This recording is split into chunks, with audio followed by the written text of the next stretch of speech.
పూర్తి వివరాల కోసమై స్క్రీన్ మీద కనిపిస్తున్న మొబైల్ నెంబర్కి కాల్ చేయండి. షరతులు వర్తిస్తాయి.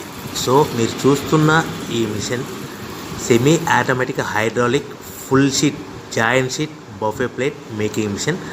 ఓన్లీ సింగిల్ లివర్ ఉంటుంది. సింగిల్ ఆపరేటర్తో 2 రకాల ఫుల్ షీట్ జాయింట్ షీట్ పెట్టి 2 రకాల ప్లేట్లు తయారు చేసుకోవచ్చు. ఈ మిషన్లో 12 ఇంచుల బఫే ప్లేట్ కానీ 14 ఇంచుల బఫే ప్లేట్ ఎక్స్ట్రా డైలు కొనుక్కొని మార్చుకొని 2 రకాల ప్లేట్లు తయారు చేసుకోవచ్చని మీకు అందరికీ తెలియజేస్తున్నాను. ఈ మిషన్కి వచ్చే 2 HP మోటార్ను ఇంటి కరెంటు కాకుండా దీనికి సపరేట్గా కమర్షియల్ కేటగిరీ 2 మీటర్ ఫిట్ చేసుకోవాల్సిందిగా మీకు అందరికీ తెలియజేస్తున్నాను. ఈ ఫుల్ షీట్ను మిషన్లో ఈ విధంగా పెట్టి లివర్ని గేర్ని ముందుకు ప్రెస్ చేస్తే డై కిందికి వస్తుంది. సో 1 2 3 4 సెకండ్లు ఆగిన తర్వాత లివర్ని ఎన్నికట్టి డై పైకి వెళ్తుంది.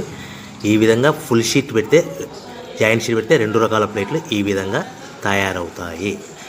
సో మనకు ఓన్లీ సింగిల్ గేరు సింగిల్ ఆపరేటర్తో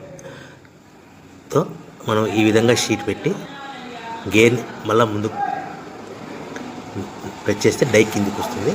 1 2 3 4 సెకండ్లు ఆగిన తర్వాత అదే లివర్ని వెనక్కి అంటే డై పైకి వెళ్తుంది. ఈ విధంగా ఫుల్ షీట్ పెట్టడం వల్ల 2 రకాల ప్లేట్లు తయారవుతాయి. సో ఈ మిషన్లో మనము గంటకి చేసే ఆపరేటర్ మీద ఆధారపడి ఉంటుంది.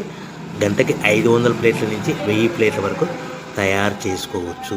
ఈ మిషన్లో ఫుల్ షీట్ జాయింట్ షీట్ పెడితే 2 రకాల బఫే ప్లేట్లు తయారు చేసుకోవచ్చు. మనం ఎలాంటి 12 ఇంచుల బఫే ప్లేట్లు కానీ లేదు అంటే 14 ఇంచుల బఫే ప్లేట్లు ఎక్స్ట్రా డై కొనుక్కొని మనం 2 రకాల ప్లేట్లు తయారు చేసుకోవచ్చు. 12 ఇంచుల బఫే ప్లేట్లు లేదు అంటే 14 ఇంచుల బఫే ప్లేట్లు ఎక్స్ట్రా డై కొనుక్కొని మనం ప్లేట్లు తయారు చేసుకోవచ్చు. కానీ ఈ మిషన్లో ఎలాంటి టిఫిన్ ప్లేట్లని స్నాక్స్ ప్లేట్స్ అని డోన కప్పులని టీ కప్పులని తయారు చేసుకోలేము. కేవలము బఫే ప్లేట్లు తయారు చేసుకోవచ్చని మీకు అందరికీ సలహా ఇస్తున్నాను. మనం మిషన్ కొనుక్కున్న తర్వాత దీనికి వచ్చే 2 HP మోటార్ని ఇంటి కరెంటు మీటర్ కాకుండా దీనికి సపరేట్గా single phase commercial category 2 metre fit చేసుకోవడం వల్ల భవిష్యత్తులో ఎలక్ట్రిసిటీ డిపార్ట్మెంట్ నుంచి మనకి ఎలాంటి ప్రాబ్లమ్స్ ఉండవని మీకు అందరికీ తెలియజేస్తుంది. ఈ మిషన్ కేవలము పెద్దవాళ్ళు మాత్రమే ఆపరేటింగ్ చేయవలసిందిగా మీకు అందరికీ తెలియజేస్తున్నాను. పిల్లలతో ఆపరేటింగ్ చేయించవద్దని మీకు అందరికీ సలహా ఇస్తున్నాను. సో మనము ఈ మిషన్లో మనకు రా మెటీరియల్ ఫుల్ షీట్ అంటే జాయింట్ షీట్ 2 రకాల ఉండే జాయింట్ షీట్లు మనకి రా మెటీరియల్ కాస్ట్ ఎంత పడుతుందంటే ఉదాహరణకి మీకు అర్థం అవ్వడానికి ఫుల్ షీట్ జాయింట్ షీట్ అంటే 2 బఫే ప్లేట్లు ఉంటాయి. 2 రకాల బఫే ప్లేట్లు మనకు full sheet joint sheet cost వచ్చేసి ఎగ్జాంపుల్ ఉదాహరణకి 3 రూపీస్ పడుతుంది అనుకోండి. మనం అదే బల్క్లో హెవీ బల్క్లో ఇంటికి తెచ్చుకుంటే మనకు ప్రతి షీట్ మీద ట్రాన్స్పోర్ట్ వచ్చేసి 10 పైసల నుంచి 15 పైసలు మనకు ఖర్చు వస్తుంది. సో ఇంటికి తెచ్చుకున్న రా మెటీరియల్ షీట్ని మనం ఈ విధంగా ప్లేట్ తయారు చేయడానికి కేవలము 5 పైసల నుంచి 10 పైసలు పవర్ బిల్ పడుతుంది. అంటే ఒకటి 3 రూపాయల షీటు ప్లస్ ట్రాన్స్పోర్ట్ 15 పైసలు 10 పైసలు పవర్ బిల్ అంటే 3 రూపాయల 25 పైసలు ప్లేట్ 2 రకాల ప్లేట్లు తయారైపోతాయి.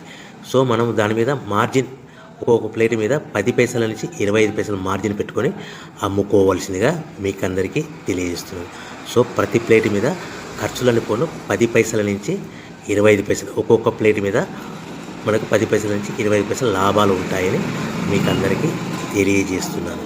సో ప్రతి ప్యాకింగ్ కట్టుకునే విధానం ఎలాగ ఉంటుందంటే సో ఒక్కొక్క ఏరియాలో ఒక్కొక్క రకంగా ప్యాకింగ్ చేస్తారు. ఉదాహరణకి మీకు అర్థం అవ్వడానికి మనకు 10 ప్లేట్లు ఒక కవర్